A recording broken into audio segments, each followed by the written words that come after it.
Welcome to Noob Signer. Di video kali ini kita akan membahas salah satu teknik pemrograman yang ada pada JavaScript, yaitu teknik pemrograman asinkronus. Asinkronus sendiri itu intinya adalah eksekusi baris atau kode dalam program itu tidak dilakukan secara old style. Kalau old style itu kan dilakukan secara berurutan gitu ya. Jadi baris pertama selesai dulu, baru selanjutnya, kemudian selanjutnya. Tapi kalau asinkronus ini dilakukan secara bersamaan tanpa adanya sebuah antrian. Jadi lebih cepat, namun ada beberapa masalah yang nanti akan timbul yang akan kita bahas pada video kali ini. Oke, langsung aja masuk ke pembahasannya. Jadi di sini gue punya berbagai macam fungsi yang nanti akan kita bahas. Ini gue menggunakan framework Quasar dengan base kerangkanya itu Vue.js. Jadi kalau kalian udah paham Vue.js ya JavaScript lah gitu ya. Jadi ini nggak akan susah membaca kodenya. Nah di sini gue punya variable name dengan inisiasi awal 0, jadi nggak ada nilainya. Dan akan kita tampilkan di sebuah div dengan class text H3. Jadi name ini nanti berbentuknya adalah H3 atau heading 3. Dan gue juga punya button dengan label click here ini di sini. Nah, saat kita klik ini akan melakukan atau mengeksekusi fungsi do something. Dimana nanti akan kita bahas di bawah. Oke, langsung ke pembahasan pertama, yaitu kita uncomment dulu yang ini.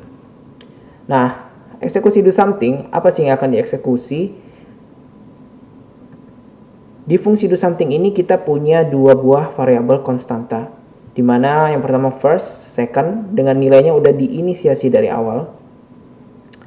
First 1, second spasi ekor monyet. Nah, ini variabel name ini akan kita isi dengan gabungan dari first plus second. Jadi di sebelahnya kalau kita running dan kita klik button click here ini tadi, seharusnya munculnya satu ekor monyet. Oke. Sesuai dengan perkiraan. Nah, kasus asinkronusnya ada di mana? Itu ada di jika kita membutuhkan waktu untuk mendapatkan salah satu nilai pada variabel ini. Di sini gue contohin pada variabel konstanta first ini aja. Jadi gimana jika untuk mendapatkan nilai first, nilai 1 ini kita membutuhkan waktu gitu. Anggaplah koneksi internet kita lagi jelek gitu ya.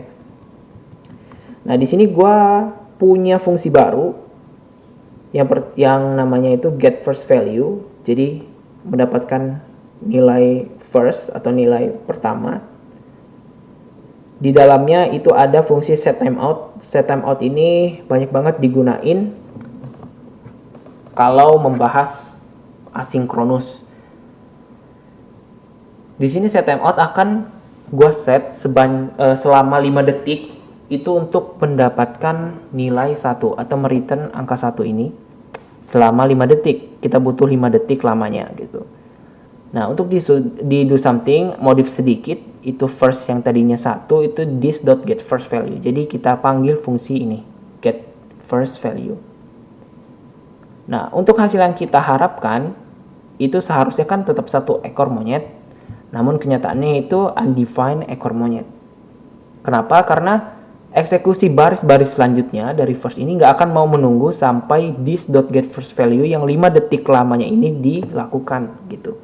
Jadi hasil apapun saat itu, itulah yang diambil. Dan ini hasilnya adalah undefined. Jadi first ini tidak terdefinisikan. Makanya undefined ekor monyet. Untuk itu muncullah teknik pemrograman asinkronus pada JavaScript. Itu bisa menggunakan yang pertama adalah callback. Yang kedua itu bisa menggunakan promise. Nah, untuk pembahasan kali ini kita akan menggunakan promise dengan pemanggilan async await. Kita akan modif sedikit fungsi get first value di mana kita akan mereturn new promise. Jadi ini format promise-nya. Jadi promise itu kan kalau bahasa Indonesia itu kan artinya janji gitu ya.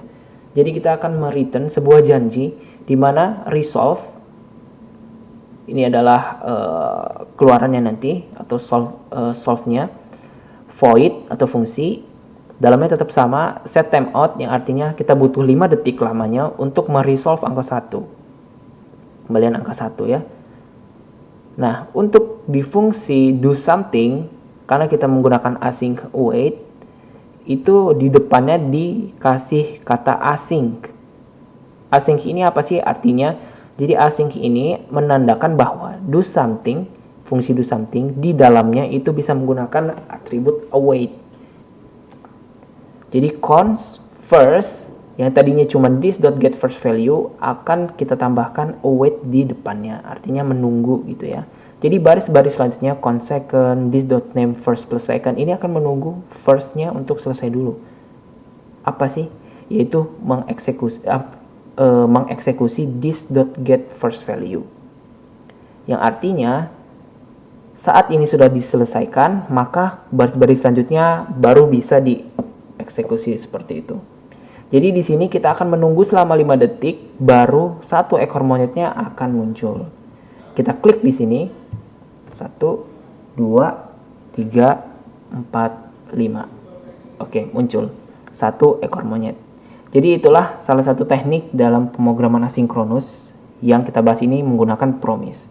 Mungkin untuk callback nanti gue akan bahas di next video atau video-video selanjutnya. Gue harap dapat membantu kalian dalam menyelesaikan tugas atau mungkin kerjaan kalian. Sampai jumpa di video-video selanjutnya. Bye.